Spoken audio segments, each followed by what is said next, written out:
Kalian mau tahu nggak keseruan dari kelompok satu? Sebelum kita lanjut ke materinya, kita kenalan dulu yuk sama anggota-anggota dari kelompok satu. Halo, kenalin, nama gue Muhammad Rafli Pratama Putra. Gue ketua dari kelompok satu. Hai guys, kenalin nama gue Bunga Octaviara. Nama gue Regita Cahyani. Nama gue Bayu Faizal Mauludi. Nama gue Dimas Insya Putra. Nama gue Muhammad Ilham Alhaq. Nama gue Cika Lucia Amelia. Ya, kali ini gue bakal ngebahas hasil diskusi tugas PTI. Sebelum itu, kita langsung masuk ke materinya. Sebelum kita melanjutkan video selanjutnya, kita akan membahas salah satu komponen penting dalam dunia teknologi, yaitu perangkat input. Seperti yang kita tahu, setiap kali kita berinteraksi dengan komputer atau perangkat digital lainnya, kita membutuhkan cara untuk memberikan perintah atau memasukkan data. Nah, perangkat input inilah yang memungkinkan kita untuk melakukan itu semua. Dalam materi ini, kita akan mengupas lebih dalam tentang jenis-jenis perangkat input dan bagaimana cara kerjanya. Semoga setelah pembahasan ini, kita semua dapat memahami peran penting perangkat input dalam dunia teknologi yang semakin berkembang. Langsung aja masuk ke videonya. Hari ini saya akan membahas tentang input device atau perangkat memasukkan. Perangkat ini berfungsi untuk memasukkan data dan perintah ke dalam komputer atau sistem digital. Ada berbagai jenis input data, yaitu seperti mouse, keyboard, joystick, VAR, fingerprint scanner, dan face regional. Kesimpulannya adalah input device memainkan peran penting dalam interaksi antara pengguna dan perangkat digital. Perkembangan perangkat ini semakin memudahkan kita dalam berkomunikasi dengan pengguna digital lainnya. Kalau mau lebih spesifik lagi, kita bisa tanya ke teman-teman kita. Baik, di sini saya akan melanjutkan materi yang telah disampaikan oleh Raffi. Saya akan membahas tentang input device berbasis teks. Yang pertama, yaitu adalah keyboard. Keyboard adalah perangkat input utama yang digunakan untuk mengetik teks dan memberikan perintah ke komputer. Jenis-jenis keyboard. Ada keyboard QWERTY, jenis yang paling umum digunakan. Keyboard ergonomis dirancang untuk mengurangi ketegangan pada tangan. Keyboard mechanical menggunakan sekelar mekanis untuk memberikan respon lebih cepat dan tahan lama. Keyboard virtual berupa tampilan digital pada layar sentuh. Keunggulan keyboard mudah digunakan dan umum di berbagai perangkat. Kecepatan mengetik lebih tinggi dibandingkan metode input lain. Tersedia berbagai varian sesuai kebutuhan pengguna. Yang kedua, digital pen. Digital pen atau stylus adalah perangkat yang digunakan untuk menulis atau menggambar di layar sentuh. Alat ini sering digunakan oleh desainer grafis, seniman digital, dan pengguna tablet. Jenis-jenis digital pen. Stylus pasif. Tidak memiliki daya sendiri, hanya berfungsi sebagai pengganti jari di layar sentuh. Stylus aktif. Memiliki sensor, tekanan, dan sering dilengkapi dengan fitur tambahan seperti penghapus dan tombol fungsi. Smart pen bisa menyimpan tulisan atau menggambar secara langsung ke dalam perangkat digital. Keunggulan digital pen memungkinkan pengalaman menulis yang lebih alami. Cocok untuk desain grafis dan anotasi digital. Dapat digunakan untuk tanda tangan elektronik dan catatan digital. Kesimpulan, keyboard dan digital pen adalah dua perangkat input berbasis teks yang memiliki keunggulan masing-masing. Keyboard sangat efektif untuk mengetik dalam jumlah besar, sementara digital pen memberikan fleksibilitas dalam menulis dan menggambar secara digital. Dengan perkembangan teknologi, kedua perangkat ini terus mengalami inovasi untuk meningkatkan kenyamanan dan produktivitas pengguna. Demikian presentasi saya mengenai input device berbasis teks. Oke, saya Bunga Octaviara. Di sini saya akan menjelaskan tentang input berbasis suara. Input berbasis suara yang pertama ada mikrofon. Mikrofon adalah perangkat yang mengubah gelombang suara menjadi sinyal listrik atau digital agar dapat diproses oleh komputer atau perangkat lainnya. Ada beberapa jenis mikrofon. Yang pertama ada mikrofon kondensor, yang kedua ada mikrofon dinamis, yang ketiga ada mikrofon lavalier, dan yang keempat ada mikrofon array. Yang kedua, Sistem pengenalan suara. Sistem pengenalan suara ini memungkinkan komputer untuk mengidentifikasi dan memahami perintah suara. Teknologi ini bekerja dalam beberapa tahapan utama, yaitu yang pertama ada perekam suara, yang kedua ada konversi sinyal, yang ketiga ada analisis pola, dan yang keempat pengenalan dan respon. Kita lanjut yang ketiga yaitu penerapan teknologi voice recognition. Teknologi ini merupakan suara yang digunakan dalam berbagai bidang seperti yang pertama ada asisten virtual, yang kedua ada sistem keamanan, yang ketiga ada kendaraan pintar, dan yang keempat ada layanan pelanggan, dan yang terakhir adalah kesehatan. Lanjut, yang keempat itu ada keunggulan dan tantangan. Keunggulan teknologi ini meliputi yang pertama meningkatkan efisiensi dan kenyamanan, yang kedua mengurangi ketergantungan pada perangkat fisik. Namun terdapat pula juga beberapa tantangan seperti akurasi pengenalan suara yang bergantung pada kualitas mikrofon dan lingkungan. Kesulitan dalam memahami aksen dan dialek yang berbeda. Resiko keamanan seperti pemalsuan suara. Berikut kesimpulan yang bisa kita ambil yaitu teknologi input berbasis suara termasuk mikrofon dan sistem pengenalan suara semakin berkembang dan memberikan dampak besar dalam berbagai aspek kehidupan. Dengan terus meningkatnya kecerdasan buatan dan pemrosesan suara. Di masa depan kita yang dapat melihat lebih banyak inovasi yang membuat interaksi dengan teknologi menjadi lebih alami dan efisien. Terima kasih, sekian dan terima kasih. Oke, selanjutnya saya akan membahas tentang input device berbasis visual, khususnya pengguna webcam dan barcode reader dalam berbagai aplikasi. Input device berbasis visual adalah perangkat yang menangkap data visual seperti webcam dan barcode reader. Webcam digunakan untuk pengenalan wajah, AR, konferensi video, dan keamanan.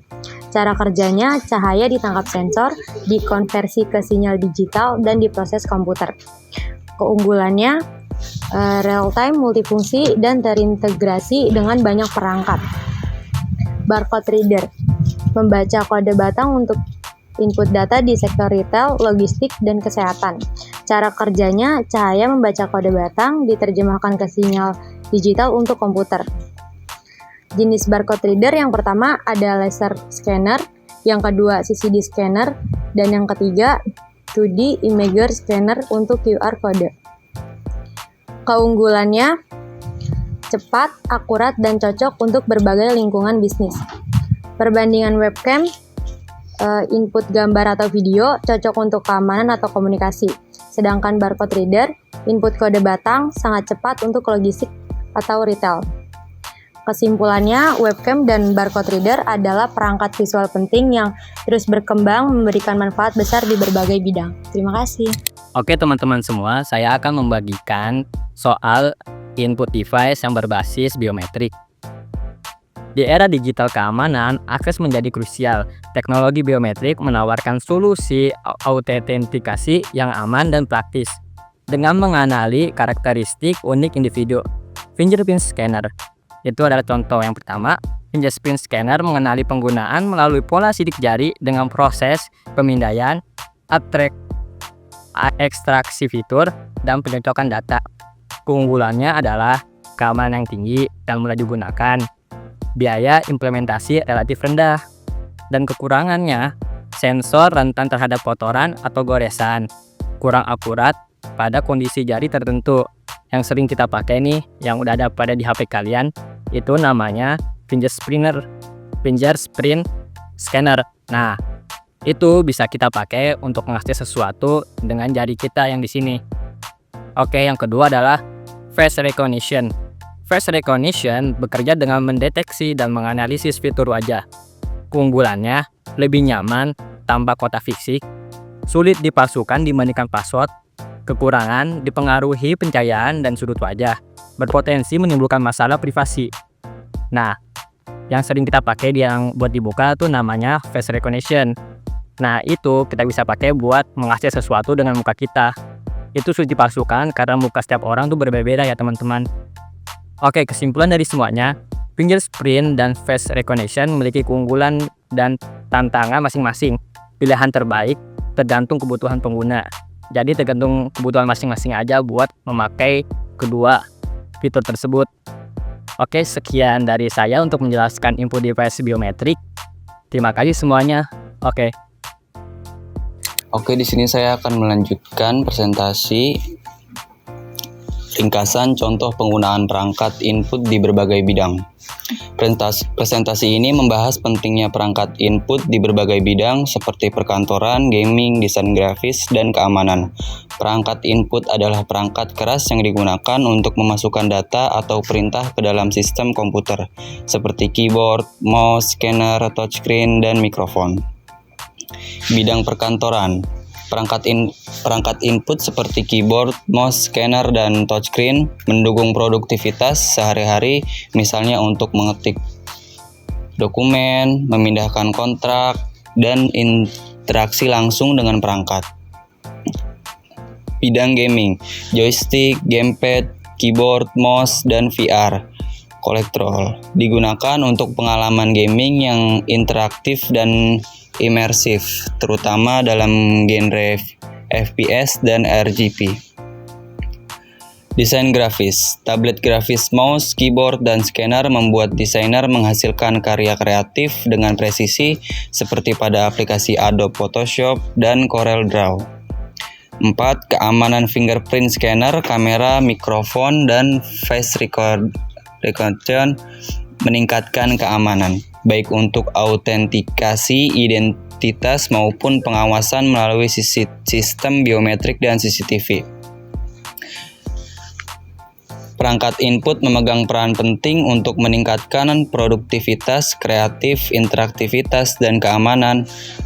Penggunaannya disesuaikan dengan kebutuhan masing-masing bidang, menjadikan komponen vital dalam interaksi dengan teknologi. Sekian presentasi saya, terima kasih. Ini saya Bayu Faizal Mauludi ingin melanjutkan tentang kesimpulan kelebihan dan kekurangannya dari apa yang teman-teman saya tadi jelaskan. Sebelum kita membahas kelebihan dan kekurangannya, mari kita bahas dulu apa itu perangkat input.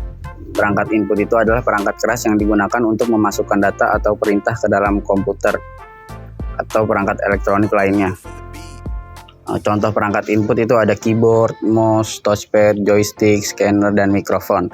Dan untuk kelebihan dari keyboard itu efisien untuk mengetik teks dan melakukan navigasi. Digunakan secara luas di hampir semua perangkat komputer dan dapat disesuaikan dengan kebutuhan pengguna. Untuk kelebihan mouse, mempermudahkan navigasi di layar komputer, menyediakan kontrol presisi yang sangat dibutuhkan di aplikasi grafis dan gaming. Banyak model dengan berbagai fitur tambahan, misalnya tombol ekstra untuk shortcut. Dan untuk selanjutnya, kelebihan touchscreen. Touchscreen kelebihannya interaksi langsung dan intuitif dengan perangkat digunakan di banyak perangkat seperti smartphone, tablet, laptop modern, dan memungkinkan multitasking dan kontrol yang lebih fleksibel. Untuk kelebihan scanner, memungkinkan pengalihan dokumen fisik menjadi format digital dengan mudah, memudahkan dalam menyimpan dan membagi dokumen. Untuk kekurangan dari keyboard itu rentan terhadap kerusakan fisik. Dan untuk kekurangan mouse, dapat menyebabkan ketegangan pada tangan atau pergelangan tangan jika digunakan terlalu lama. Dan untuk kekurangan touchscreen, layar mudah kotor, sensitif terhadap goresan, dan bisa membuat tangan cepat lelah. Untuk kekurangan scanner, memakan ruang dan waktu, hasilnya bergantung pada kualitas perangkat. Perbandingan dan tips untuk memilih perangkat input yang tepat bergantung dengan kebutuhan pengguna, ergonomis, ruang yang tersedia, dan anggaran. Misalnya, keyboard mekanikal cocok untuk mengetik intensif, sedangkan touchscreen ideal untuk perangkat interaktif. Kesimpulan dari semuanya, perangkat input memiliki fungsi penting dengan kelebihan dan kekurangan masing-masing. Pemilihan perangkat yang sesuai dapat meningkatkan produktivitas dan kenyamanan dalam penggunaan teknologi. Cukup sekian dan terima kasih untuk presentasi kita saat ini. Mohon maaf bila ada salah-salah kata atau pembicaraan yang kurang bagus, mohon dimaafkan. Ayo datang semua sini. Sampai jumpa di lain waktu. Dadah, Terima kasih semuanya. 1 tahun lagi.